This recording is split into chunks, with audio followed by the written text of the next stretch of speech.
mọi người. Năm nay sau khi tìm hiểu và cân nhắc thì tụi mình đã chọn Hòn Sơn là một địa điểm để mình đi chơi vào dịp Tết. Một cái địa điểm mà khi mình nói tụi mình sẽ đi đến đây thì cũng không ai biết hết. Cũng khá là hay, kiểu như một cái hidden gem gì đó. Để đến được Hòn Sơn thì tụi mình đã đi xe giường nằm Tuấn Nga để đi từ thành phố Hồ Chí Minh để đến Kiên Giang, và sau đó đi tiếp tàu Super Đông để đi từ bến tàu Kiên Giang để ra đến được Hòn Sơn. Tàu thì đi khoảng 1 tiếng rưỡi, với là tàu cũng hơi lắc đó mọi người, cho nên là nếu mà mọi người uống thuốc say xe giống tụi mình đó thì chắc sẽ đỡ hơn. Và bây giờ thì cũng đã hơi trưa rồi, tụi mình cũng hơi đói, cho nên bây giờ tụi mình sẽ đi ăn trưa. Và chỗ ăn trưa của tụi mình hôm nay sẽ là một quán hải sản và rất là gần luôn mọi người. Đi bộ là tới, đi bộ cả chục bước chân là tới.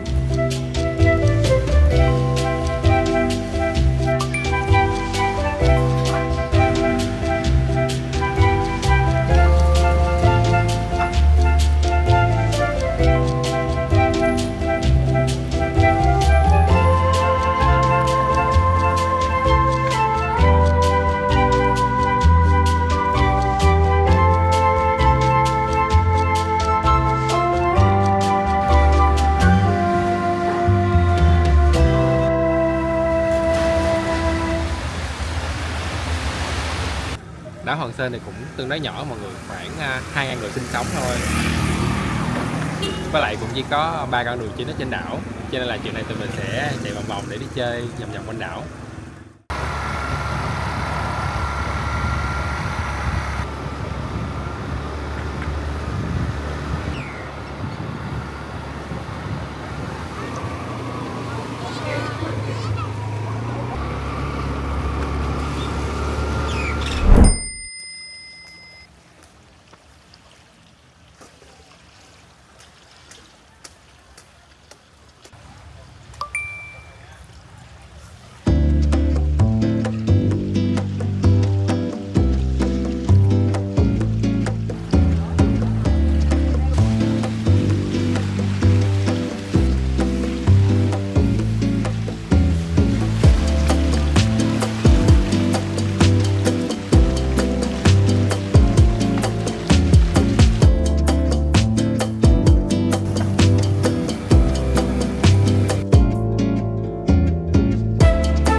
Nước mỡ hành luôn á. Có cái là nước phô mai nữa. Ở đây không có nước phô mai. Phô mai là ra là không mà.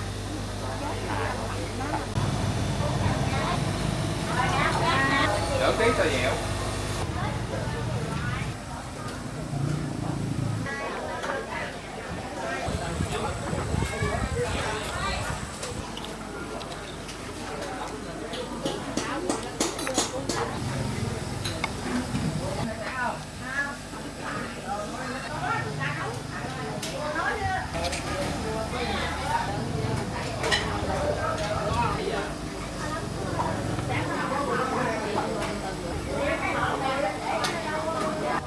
Mực siêu ngon luôn nha mọi người ơi. Mực siêu tươi luôn.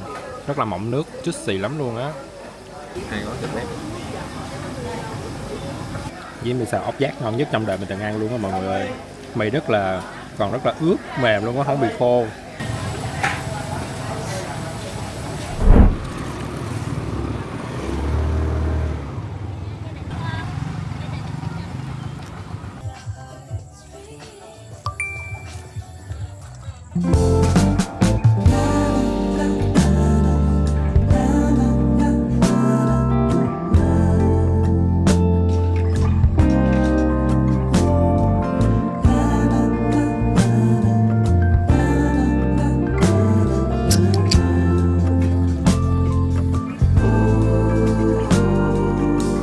Sometimes I can feel it coming, like a moving tide. Yeah, I pack my things and start running, 'cause I can face it on my own. But when you're by my side, I feel stronger.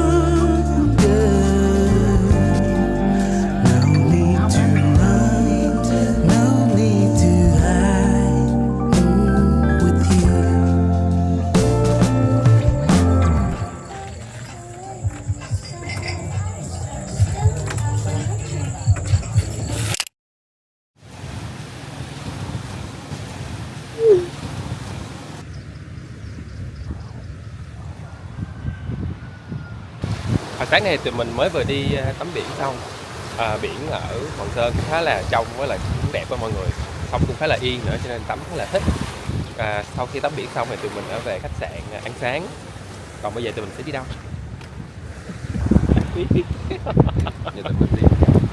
Giờ tụi mình sẽ đi vòng vòng.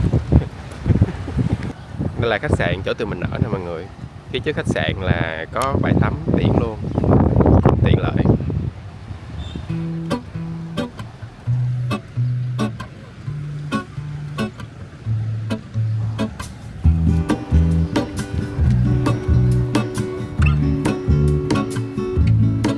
There is a life I lead in this city, hurrying to cut my teeth.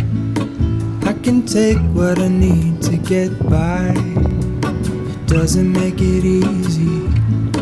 The other piece of my heart moves slow, somewhere in the great unknown. When I return from the afterglow, will you carry me like I am whole? Wait, hold on, put me together, take me back where I belong. I want it all. I had a feeling, but the feeling is all gone. Wait, hold on, put me together, take me back where I belong. I want it all. I had a feeling, but the feeling is all gone.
Bây giờ thì mình sẽ quay room tour cho mọi người coi nha.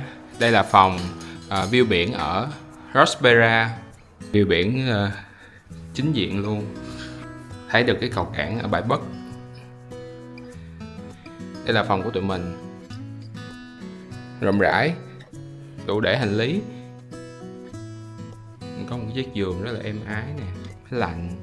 Có một cái thú vị là bên ngoài thì nó hơi hướng kiểu palm rồi tropical, xong rồi ở trong khi mà nhìn mấy cái tường gạch này mình cảm thấy nó rất là miền Tây, và cảm giác là mình đang ở nhà một cái cô chú ở người miền Tây nào đó, rất là dễ thương. Rồi nhà vệ sinh, tại vì mọi thứ mọi người sẽ thấy là mọi thứ rất là mới, vì thật ra là chỗ này là mới khai trương hồi cuối tháng 1 luôn, và vô tình là mình thấy trên TikTok khi mà đặt phòng ở chỗ này thì bé sẽ giúp mình là đặt vé tàu và cả thuê xe máy giùm luôn, thì cũng khá là tiện cho mình.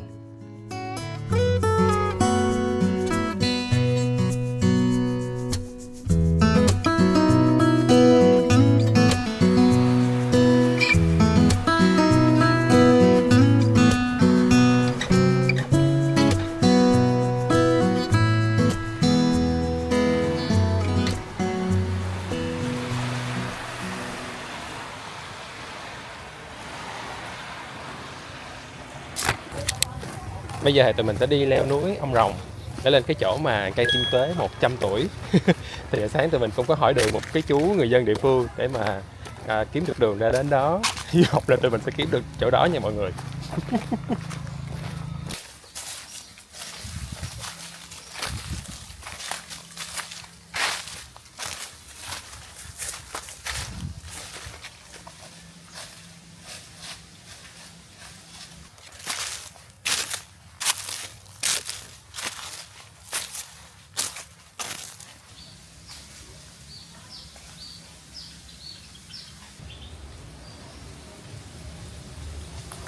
Kết quả là tụi mình leo núi thất bại nha mọi người ơi. Tụi mình không có tìm thấy cái đường lên, ý là đi theo đường mòn, xong rồi tới một lúc á, thì cái đường mòn nó hết mòn nữa rồi, nó toàn là cây cối rậm rạp, nhưng mà tụi mình không có tìm thấy đường lên nữa, rén, xong rồi sợ bị lạc, cho nên là tụi mình đã đi xuống. Mình thì được lời thêm mấy vết mũi cắn ở trên đùi. Chắc là lúc nãy tụi mình xuống núi á, có gặp cái cô bán nước, thì cô có nói là cái gì mai mốt mà đi leo núi Ông Rồng á thì có thể nhờ mấy đứa nhỏ nó dẫn lên, nó chỉ đường lên, xong rồi cho mấy đồng để tụi nó uống nước. Mọi người nếu mà muốn leo núi thì có thể làm cách này nha.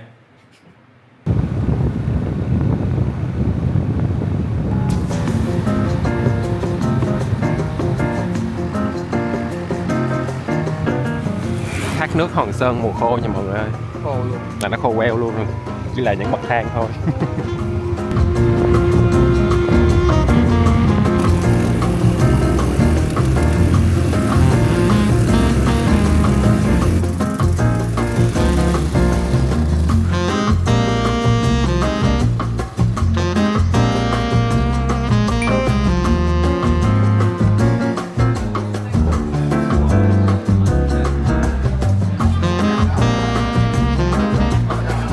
Quán đông quá cho nên là 1 tiếng nữa mới có gà để ăn mọi người ơi. Bây giờ thì mình đã kêu một trái dừa để có cơm dừa ăn snack đỡ đói bụng trong lúc chờ. Đây là size nước uống ở miền Tây nha mọi người. Nước dừa, một ly trà đá. Đây là ly trà đá nha mọi người.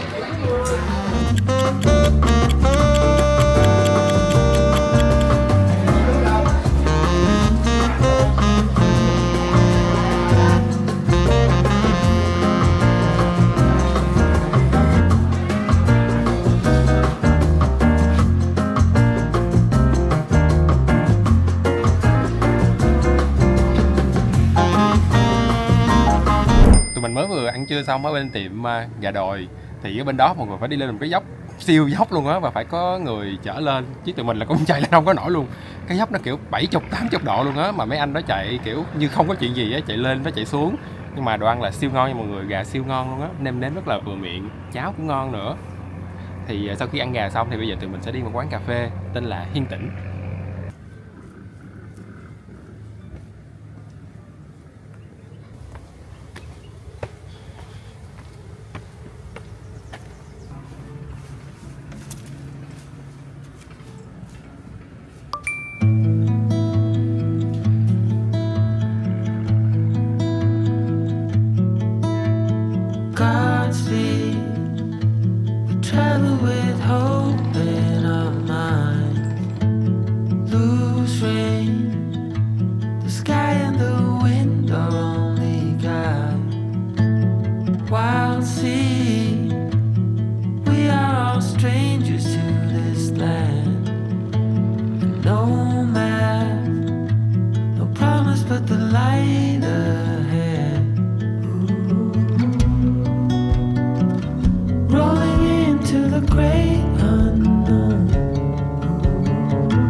Tối hôm nay thì tụi mình đăng ký đi câu mực ở homestay tụi mình ở luôn. Đây cũng là lần đầu tiên tụi mình trải nghiệm cái hoạt động này. Hy vọng là không bị câu mực để bắn mực những người. Để xem thành quả như thế nào nha mọi người.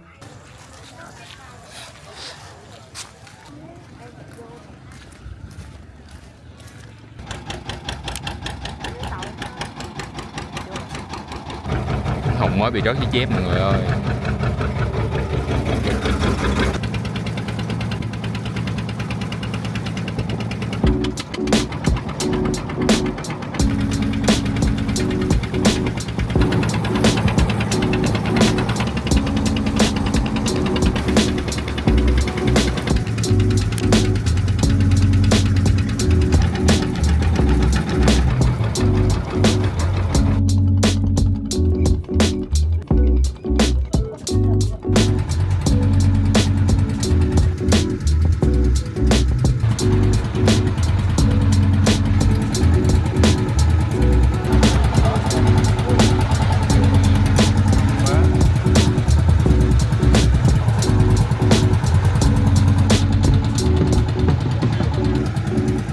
Wow, wow, wow.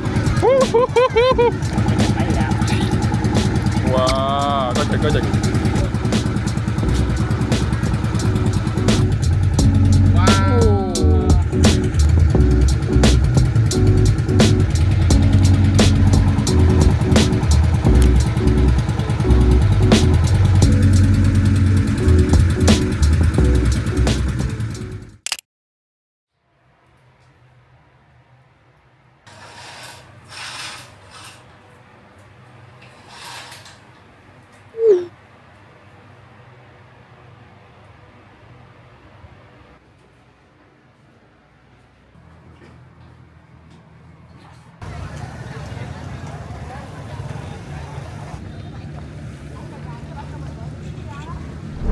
Sáng nay thì tụi mình sẽ rời Hòn Sơn để về lại Kiên Giang, xong rồi sẽ đi cà phê ở đó.